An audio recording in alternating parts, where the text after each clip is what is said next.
to my channel, or welcome if you're new. My name is Eboni Harris and I'm a relationship therapist based in Houston, Texas. Today, as I asked the therapist question from one of my previous videos, I won't read the full comment, but let me read a little bit of it so you can get the gist of what the question was.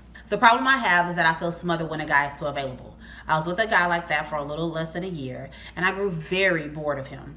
Later, not even 5 months later, he married someone else, and it didn't even bother me. Attachment styles is what I researched afterwards. Also, midlife dating is far more different than younger daters, just an FYI. So it wasn't a direct question, obviously, but the comment made me think about the idea of being too available. I've done videos on being emotionally unavailable. I've done videos on attracting people that are emotionally unavailable, as well as knowing whether or not you are emotionally available. But I did want to talk about this idea of just being too available. Like, is there such a thing as being too available? This is also something I see in my therapy practice with clients that are working on healthy versus unhealthy relationships. Sometimes they don't understand what is available, what is emotionally available, and what is someone being too available. Is it okay to have boundaries? Is it okay to not want to spend all your time with this person? So I just wanted to hit a few points to help kind of get a better understanding of what does it mean to be too available. Is there such a thing? Or could it be something that we're struggling with as to why we think someone is too available? So the first point I wanted to make is that sometimes our unhealed history or unhealed trauma or childhood experiences impact what we are attracted to. It can often make us feel like anything less than chaos is boring. And so you really have to tap in and understand, is it the fact that this person is boring, too available, not fun, or is it because it's not chaotic and that feels too unfamiliar for me, right? And so really understanding, is it about your trauma and what you expect in relationships, or is it really because this person is boring? I know for a fact that people that haven't dealt with their childhood experiences, people that may have had an absent parent or had a lot of chaos in their home, they struggle when people are emotionally available. They struggle when someone is letting you know, hey, I'm going to call you at this time, and they actually call them at that time. Or if someone says, hey, this is what I'm doing today, and they're being very transparent and honest in what they have going on. Because it feels like, why are you giving me this information? Why would I care about that? But on the other hand, when people ghost or they say they're going to call you, but then they don't, or something like that, while it may frustrate them, it feels kind of familiar and they end up sticking around for that. Another point I wanted to make, and really it's just a question for you, is like, what does boring even mean to you? I have to think about how we think about teens or kids. And anytime a kid says they're bored, you're like, what do you mean you're bored? Go clean something up. What do you mean you're bored? Go, so what does boring even mean? Like, how do you define boring?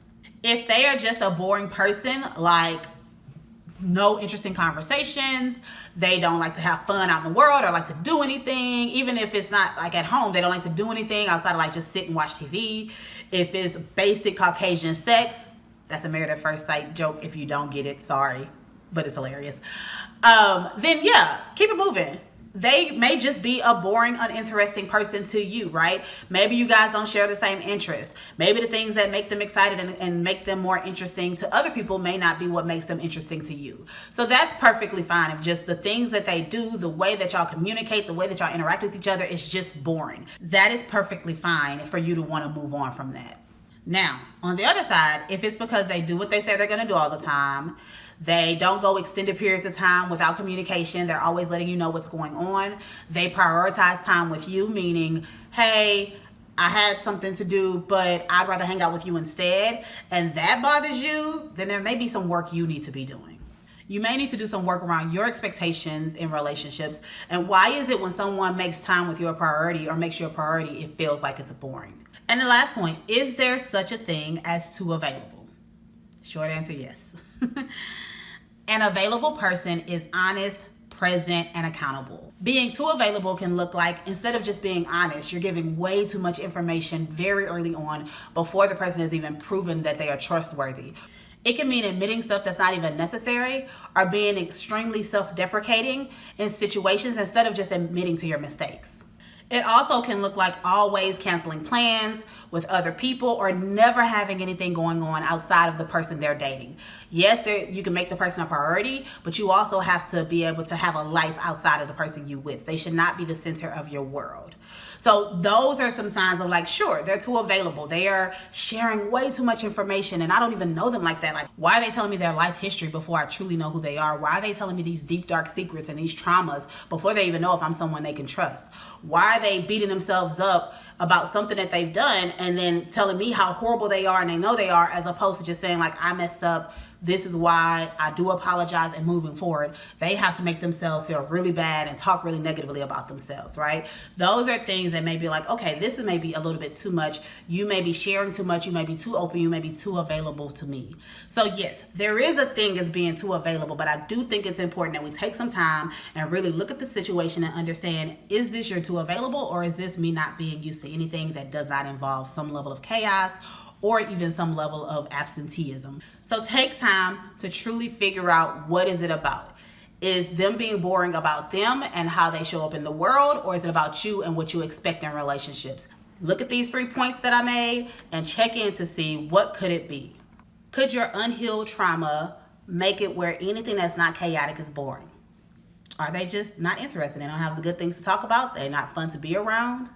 Or are they communicative and honest and let you know what's going on with them? Are they too available in the sense of they share too much information? They are self-deprecating. They make themselves feel bad. They talk about how horrible they are. Check in, see which ones fit, and determine from there, is it something you need to work on, or is this truly just not a good fit for you? Either one is fine. It could be them, it could be you. Take time to figure it out, and if it's you, do your work. All right, I appreciate you watching. If you like this video, please like this video. Feel free to share, comment down below, or subscribe, and I will talk to you in the next video. Thanks, that's all. Bye.